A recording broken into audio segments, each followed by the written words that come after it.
Hello students, आज का हमारा टॉपिक रहेगा एटॉमिक मॉडल्स।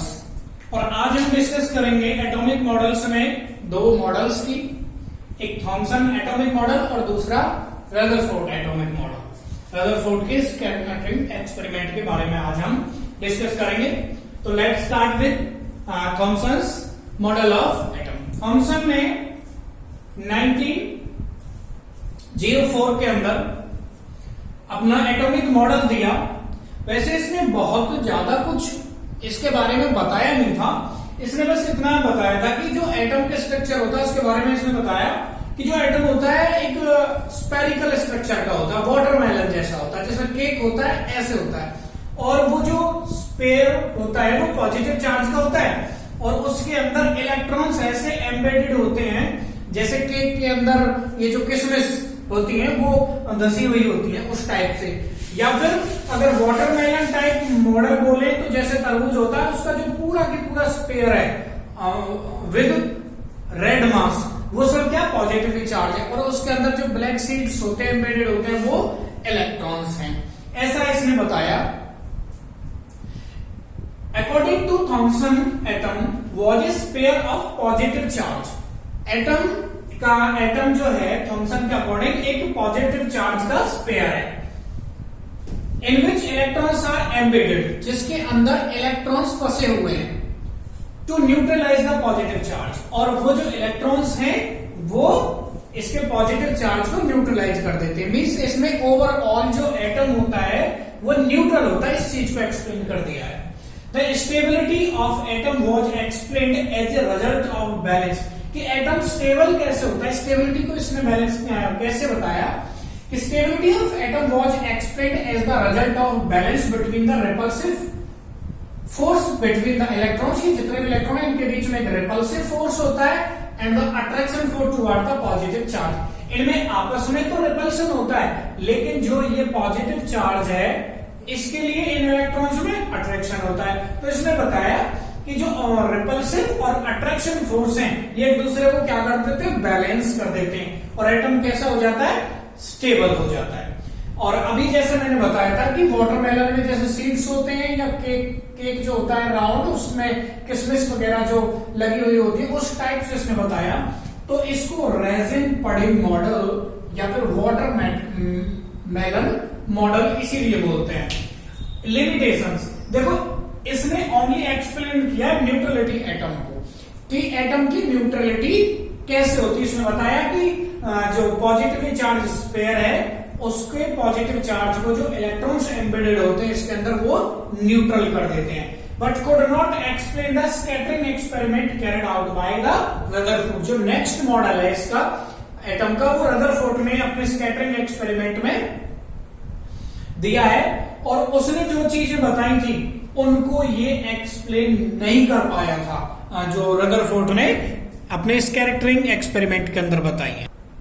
अब जब लिमिटेशन की बात है मैं थोड़ा सा बता देता हूं आपको, वैसे ज्यादा समझ में तभी आएगा, पहले रदरफोर्ड का मॉडल आप पढ़ लोगे, लेकिन फिर भी रदरफोर्ड का 9th क्लास में पढ़ा है कि उसने रदरफोर्ड ने एक बहुत थिन फॉइल ली थी गोल्ड की, उस पर अल्फा पार्टिकल्स की बम्बार्डमेंट की थी।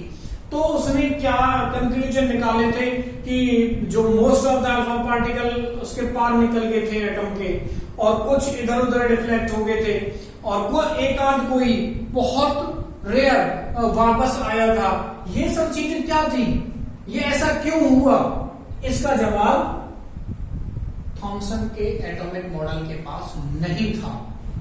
तो फिर इसके बाद क्या आता है, रदरफोर्ड का स्कैटरिंग एक्सपेरिमेंट आता है, उसको अब हम स्टडी करते हैं।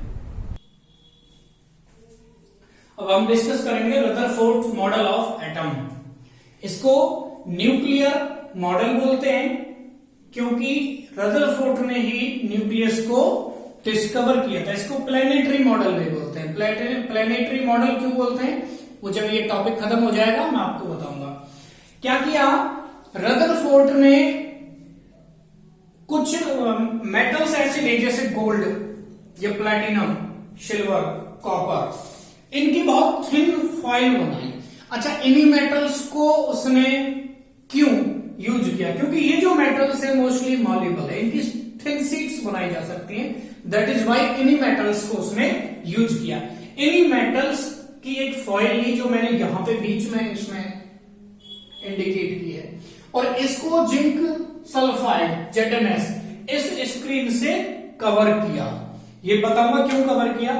एक रेडियम का नाभिक लिया, मींस न्यूक्लियस, उससे अल्फा पार्टिकल्स का बीम निकाला और इस बीम को एक स्लिट मींस छिद्र से पास किया जिससे फाइन बीम आए, और इन अल्फा पार्टिकल्स की जो रेज इसमें से निकली, अल्फा पार्टिकल्स की बम्बार्डमेंट की एक थिन गोल्ड फॉइल पर, और जो गोल्ड फॉइल पर बम्बार्डमेंट की, इससे कुछ उसने कंक्लूजन्स निकाले। अब वो क्या कंक्लूजन से मैं एक्सप्लेन करूंगा सारा।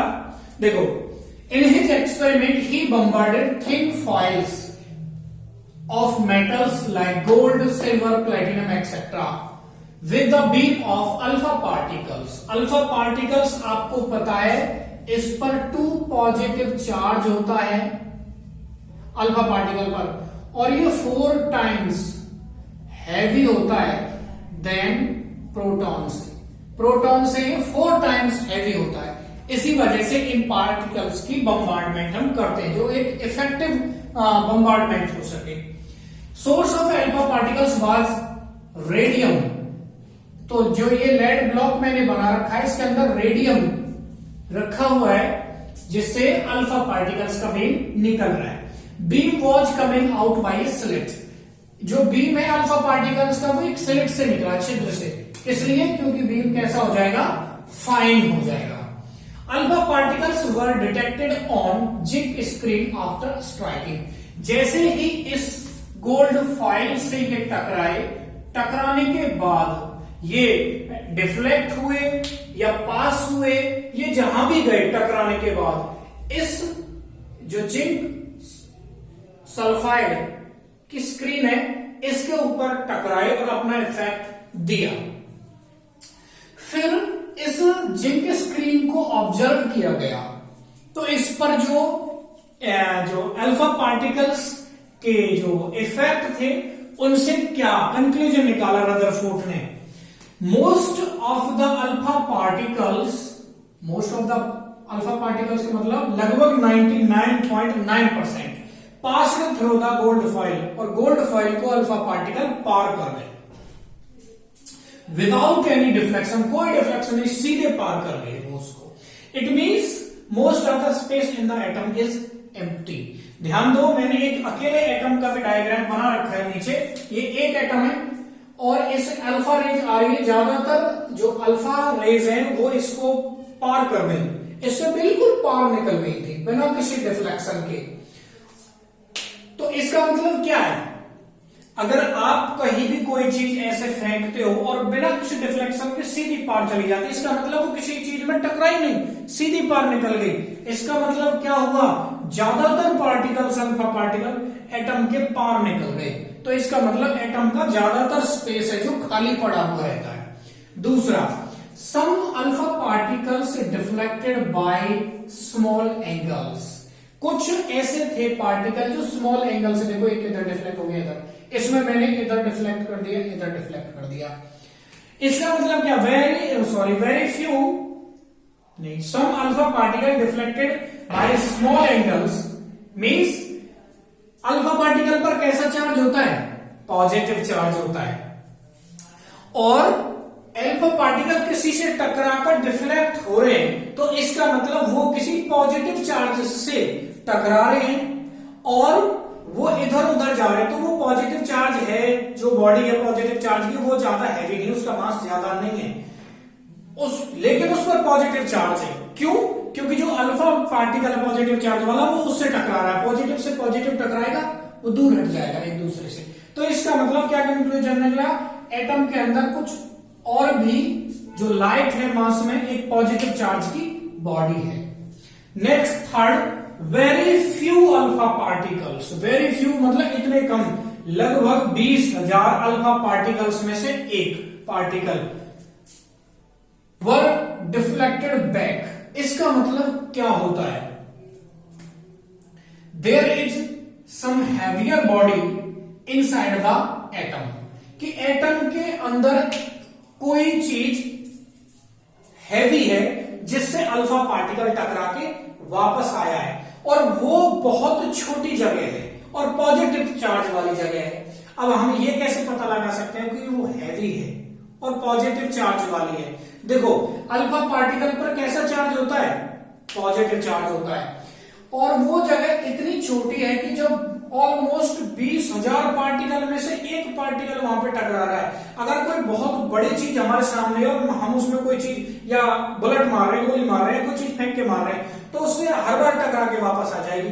लेकिन हम बहुत छोटी चीज को, बहुत छोटी को हम अगर स्ट्राइक करें तो हम पता नहीं कितने थाउजेंड्स बार स्ट्राइक करेंगे, एक बार उसमें जाके लगेगा। क्यों? क्योंकि वो बहुत छोटी है। और अल्फा पार्टिकल पे कैसा चार्ज होता है? पॉजिटिव। टकरा के अगर अल्फा पार्टिकल वापस आया तो इसका मतलब उस बॉडी पर पॉजिटिव चार्ज है जिससे वो टकरा के आ रहा है, तभी तो आ रहा है। तो एटम के बीच में एक बहुत स्मॉल पॉजिटिवली चार्ज बॉडी होती है, ठीक है, जिसमें एटम का मास स्टोर होता है, एंटायर मास, क्योंकि इलेक्ट्रॉन का तो मास कुछ होता नहीं है, तो बचा क्या? प्रोटॉन एंड न्यूट्रॉन, तो वो उसी में स्टोर होते हैं, मींस किसमें? न्यूक्लियस में। उसको जो स्मॉल पॉजिटिवली चार्ज बॉडी है एटम के अंदर, जिसमें एटम का एंटायर मास स्टोर है, उसको क्या बोला? न्यूक्लियस बोला। तो जो सबसे अच्छी उपलब्धि थी रदरफोर्ड के मॉडल की, इसमें एटम के न्यूक्लियस को डिस्कवर किया, इसलिए इसको न्यूक्लियर मॉडल बोलते हैं। तो न्यूक्लियस क्या हो गया? स्मॉल साइज बॉडी है पॉजिटिव चार्ज वाली, जिसमें entire mass of atom is stored. और एक्स्ट्रा न्यूक्लियर पार्ट, न्यूक्लियस के और चारों ओर वाला पार्ट, जिसमें इलेक्ट्रॉन न्यूक्लियस के चारों ओर चक्कर लगाते हैं, उनको क्या बोला? Extra nuclear part. वो अपने सर्कुलर फिक्स ऑर्बिट्स हैं जिनमें चक्कर लगाते हैं, इसको एक्स्ट्रा न्यूक्लियर पार्ट बोला। अब देखो, सन के चारों तरफ सारे प्लेनेट चक्कर लगाते हैं, इसी टाइप से एक रदरफोर्ड ने आइडिया दिया, बीच में न्यूक्लियस होता है और उसके आसपास जो सर्कुलर ऑर्बिट्स हैं उनके अंदर इलेक्ट्रॉन चक्कर लगाते हैं न्यूक्लियस के चारों तरफ, तो वही प्लेनेटरी मॉडल हो गया। तो इसको प्लेनेटरी मॉडल भी बोलते हैं। एक्सरे स्टडी से और कुछ पता लगा है, एक दो चीजें वो ध्यान रखनी है आपको। रेडियस ऑफ एटम होता है, it is the order of 10 to the power -10 metre या angstrom, and radius of the nucleus is 10 to the power -15 metre. इन चीजों का आपको ध्यान रखना है। इससे रिलेटेड कोई भी आपको कोई क्वेश्चन हो तो आप पूछ सकते हो। बाकी मैं नेक्स्ट वीडियो में कराऊंगा आपको अगले जो कंसेप्ट है, atomic number, mass number, isotopes, isobars, isotones and iso electronics, ये नेक्स्ट वीडियो में कराऊंगा। एक बार आप बुक से देख भी सकते हैं।